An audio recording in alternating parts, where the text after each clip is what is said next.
नमस्ते बच्चों। आज हम आपका व्याकरण का अर्थ की दृष्टि से वाक्य भेद विषय पर पढ़ेंगे, जिसमें हम समझेंगे कि अर्थ की दृष्टि से वाक्य के भेद क्या होते हैं, कौन कौन से होते हैं और उनके उदाहरणों से उनको समझेंगे। तो सर्वप्रथम हम बात करते हैं कि वाक्य कहते किसे हैं। ये हमने पूर्व कक्षाओं में पढ़ लिया है कि शब्दों के व्यवस्थित समूह को वाक्य कहते हैं, जो कि अपना अर्थ स्पष्ट रूप से प्रकट करता है। तो देखते हैं बच्चों अर्थ की दृष्टि से वाक्य भेद। अर्थ के आधार पर वाक्यों के निम्नलिखित 8 भेद होते हैं। कितने भेद होते हैं? 8 भेद होते हैं। पहला विधानवाचक, दूसरा निषेधवाचक, तीसरा प्रश्नवाचक, चौथा आज्ञावाचक, पांचवा विस्मयादि वाचक, छठा संदेहवाचक, सातवां इच्छावाचक, आठवां संकेतवाचक। तो इस तरह से ये 8 भेद बताए गए हैं। पहला विधानवाचक वाक्य। बच्चों इसके अर्थ से समझ में आ रहा है कि विधानवाचक वाक्य में किसी चीज़ का विधान होता है, यानी कि वो पूर्ण रूप से वो कार्य होता है। देखते हैं वे वाक्य जिनमें क्रिया का करना या होना सामान्य रूप से पाया जाता है, उन्हें विधानवाचक वाक्य कहते हैं। जैसे वह मेरा मित्र है। एक तरह से सामान्य क्रिया और कार्य का होना प्रकट हो रहा है कि यह मेरा मित्र है। दूसरा वाक्य आकाश में तारे टिमटिमाते हैं, बाग में सुंदर फूल खिले हैं, बच्चे स्कूल जा रहे हैं।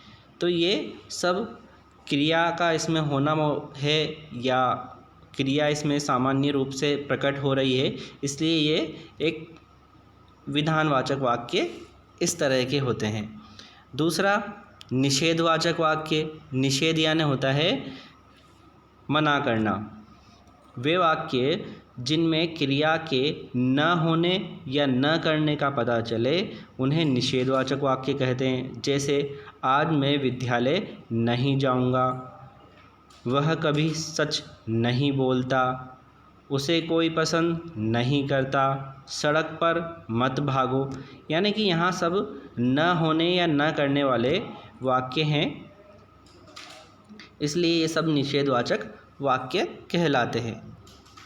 तीसरा प्रश्नवाचक वाक्य। जहाँ पर भी प्रश्न का भाव स्पष्ट होगा या प्रश्न किया जाएगा, वहाँ प्रश्नवाचक वाक्य होंगे। जिन वाक्यों से प्रश्न होने का भाव प्रकट हो, वे प्रश्नवाचक वाक्य कहलाते हैं। जैसे आपका क्या नाम है, तुम्हारा जन्म कब हुआ था, राम के पिता का नाम क्या है। तो इस तरह से जब प्रश्न किया जाता है तो वहाँ पर प्रश्नवाचक वाक्य होता है। चौथा आज्ञावाचक वाक्य। जिन वाक्यों में आज्ञा प्रकट की जाए, वहाँ पर अथवा आदेश दिया जाए, वे वाक्य आज्ञावाचक वाक्य कहलाते हैं। जैसे यह कार्य करिए, इसमें आज्ञा दी जा रही है। इस पाठ को पढ़ो, चुप रहो, बाहर जाओ, तुम्हें कल इस पुस्तक को देना है। तो इस तरह से जहाँ पर कोई आदेश दिया जाता है, कोई आज्ञा प्रकट की जाती है, तो वो आज्ञावाचक वाक्य कहलाते हैं। पांचवा आता है विस्मय आदि वाक्य। विस्मय आदि वाचक वाक्य वे वाक्य जिनमें हर्ष, शोक, घृणा आदि का भाव प्रकट हो, उन्हें विस्मय आदि बोधक वाक्य कहते हैं। जब कोई आश्चर्य से या कोई शोक से, किसी को घृणा से, खुशी से, जब इस तरह के भाव प्रकट किए जाते हैं और उनके लिए जो शब्द प्रयोग में लाए जाते हैं, वो शब्द जब वाक्य में आते हैं तो वो सभी क्या कहलाते हैं? विस्मय आदि बोधक वाक्य कहलाते हैं। जैसे वाह क्या बात है, हाय कितना गलत हुआ, ओह जानकर दुख हुआ। तो इस तरह से जहाँ पर भी इस तरह के वाक्य हों वो विस्मय आदिवाचक वाक्य कहलाते हैं। 6 नंबर का इच्छावाचक वाक्य। जिन वाक्यों में किसी इच्छा या अथवा आशीर्वाद का बोध होता है वे इच्छावाचक वाक्य कहलाते हैं। जैसे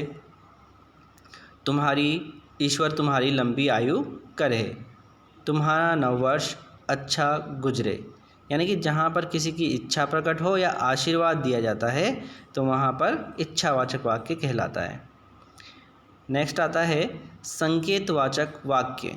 जब कोई बात दूसरी बात पर आश्रित हो अथवा संकेत करें उन्हें संकेतवाचक वाक्य अथवा शर्तबोधक वाक्य कहते हैं।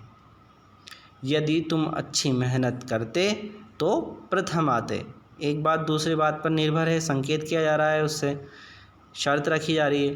तुम दिल्ली चलोगे तो मैं चलूँगा, यहाँ पर एक शर्त रखी गई। तो इस तरह के जो वाक्य होते हैं वो संकेतवाचक वाक्य कहलाते हैं। अंतिम संदेहवाचक वाक्य। जिन वाक्यों में शक उत्पन्न होने का भाव हो अथवा संदेह हो उन्हें संदेहवाचक वाक्य कहते हैं। जैसे ऋतिक पढ़ रहा होगा, संदेह है शायद मैं कल जाऊंगा। तो इस तरह से जिन वाक्यों में संदेह या संभावना की प्रकट होता है वहाँ संदेहवाचक वाक्य होता है। तो इस तरह से हमने आज पढ़ा अर्थ की दृष्टि से वाक्य भेद और उनको अलग अलग रूप में समझ करके और उनके उदाहरणों से सहित हमने समझ लिया। अब अगली कक्षा में हम समझेंगे कि अर्थ की दृष्टि से वाक्यों का जो परिवर्तन होता है वो किस तरह से होता है और कैसे किया जाता है।